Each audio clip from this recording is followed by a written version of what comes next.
بڑی ضروری بات آپ کو سمجھانا چاہتا ہوں کہ قادیانیوں پر ان کے آئین کے تحت جو پابندیاں ہیں ان حوالوں سے جو دو بڑی مشہور شکے ہیں 298 بی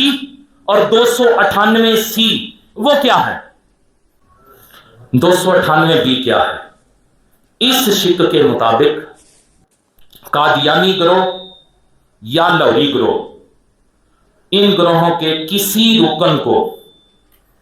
جو اپنے آپ کو احمدی یا اور کسی نام سے پکارے، اس کے لیے قرار دیا گیا ہے کہ وہ بولنے، لکھنے یا کسی اور طریقہ سے کسی خلیفہ یا حضور صلی اللہ علیہ وسلم کے کسی صحابی کے علاوہ کسی کو امیر المومنین کہیں، کسی کو خلیفۃ المسلمین یا خلیفۃ المومنین یا صحابی یا رضی اللہ عنہ کہے، حضور صلی اللہ علیہ وسلم کی ازواج کے علاوہ کسی کو ام المومنین کہے، حضور صلی اللہ علیہ وسلم کے خاندان کے اہل بیت کے علاوہ کسی کو اہل بیت کہے، اپنی جائے عبادت کو مسجد کہے، ان سب امور کے لیے ایسا کرنے والا احمدی 3 سال تک قید نیز جرمانے کی سزا کا حقدار ہوگا۔ اس شک کے مطابق قادیانی گروہ یا لاہوری گروہ کے کسی رکن کو جو اپنے آپ کو احمدی یا کسی اور نام سے پکارے، اپنی عبادت کے لیے بلانے کے طریق کو اذان کہنے یا مسلمانوں کے طریق پر اذان دینے کی صورت میں 3 سال تک قید نیز جرمانہ کی سزا کا حقدار ہوگا۔ یعنی جس طرح مسلمان عبادت کے لیے بلاتے ہیں، مسلمان اس بلاوے کو اذان کہتے ہیں، قادیانی اذان نہیں کہہ سکتے، اسے اذان نہیں کہہ سکتے، نہ اذان کی طرح وہ بلا سکتے ہیں۔ جو اس طرح کرے گا اسے 3 سال سزا ہوگی۔ پھر آگے چلیں 298 سی۔ اس شک کے تحت احمدی کہلانے والوں کے لیے خواہ وہ قادیانی فریق سے تعلق رکھتے ہیں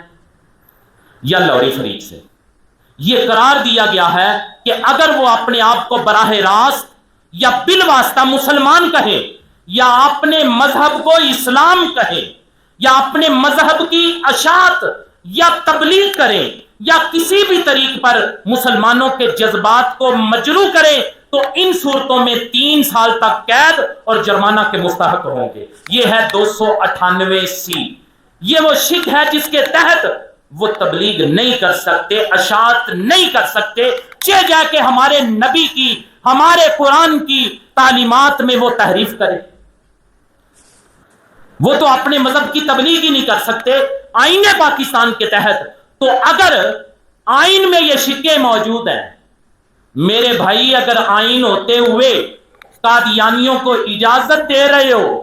کہ تم ایسا کر لو، تو پھر لوگوں کو اجازت دو کہ آئین کے ہوتے ہوئے اپنے گھروں میں اسلحے کے ڈیپو کھول لے، آئین کے ہوتے ہوئے اپنے گھروں کو غداری کا مرکز بنا لے۔ لوگوں کو اجازت دو کہ جسے چاہیں اپنی 4 دیواری میں قتل کر دیں، 4 دیواری کے اندر جرم کرنے کی اجازت سب کو دو، قادیانیوں کو کیوں دے رہے ہو؟ عزیزان من، اس پورے مجمع کی طرف سے میری یہ بات اگر ایوان اقتدار تک جائے تو اس پورے مجمع کی طرف سے میں یہ التماس کرنا چاہتا ہوں کہ وطن عزیز پاکستان کے سب ادارے، صوبائی پارلیمنٹ، قومی پارلیمنٹ اور سینٹ اس بات کے ضامن ہیں کہ آئین پاکستان کی حفاظت کریں۔ لہذا ہر پارلیمنٹیرین اور سینیٹر کی مسلمان اور پاکستانی ہونے کی حیثیت سے قومی، شرعی اور اخلاقی ذمہ داری بنتی ہے کہ آئین پاکستان کی غلط تشریح کرنے والوں کا محاسبہ کریں تاکہ وطن عزیز کو کسی آئینی بحران سے بچایا جا سکے۔ اگر اس طرح کے مواقع آپ فراہم کریں گے تو یہ مسلمان اپنے نبی کی عزت پہ کچھ بھی گوارا نہیں کرتے۔